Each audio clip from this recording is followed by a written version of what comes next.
Coucou à tous, bienvenue à notre 8e journée. Le sous-thème qui est le nôtre est Dieu ne t'a pas oublié. En Samuel, en son chapitre 16, du verset 11 au verset 13, une histoire que nous connaissons tous d'une manière ou d'une autre, interprétée différemment par les uns de même que par les autres. Dieu a une histoire à écrire avec chacun d'entre nous.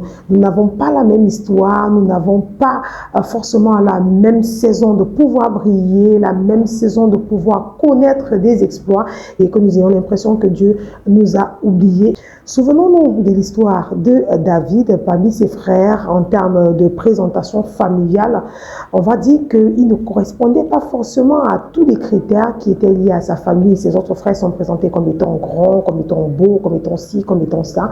Mais lui, il n'était pas aussi grand que ça. Et en plus de ça, c'était le dernier de la famille. On va remarquer que c'est une personne qui était habituée à vivre en brousse, à travailler pour son père, à garder donc les animaux de ses parents.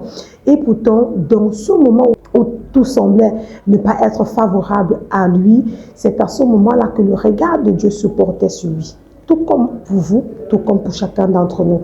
À des moments où on a l'impression qu'on n'a pas l'attention des hommes autour de nous, que les gens ne nous voient pas, ils ne nous reconnaissent pas à notre juste hauteur et qu'on voudrait sombrer dans la tristesse, qu'on voudrait sombrer dans le découragement, il faut bien garder à l'esprit que c'est à ce moment-là que Dieu nous regarde, c'est à ce moment-là qu'il prête attention à chaque détail que nous pouvons manifester.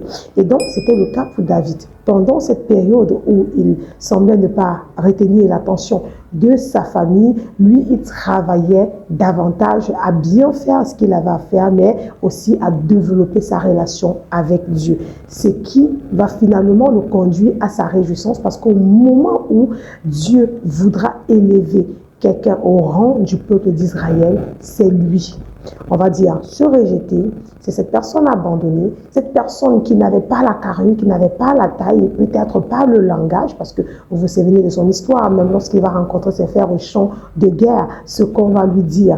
Et donc, sachez, chers amis téléspectateurs, que peu importe dans quelle position vous vous trouvez, Dieu vous voit, Dieu vous connaît et il a prévu de faire des grandes choses pour vous.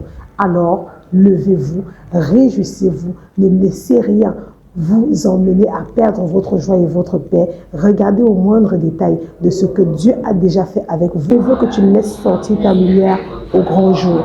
Que Dieu te bénisse. On se retrouve demain pour une autre journée. D'ici à là, portez-vous bien. Shalom.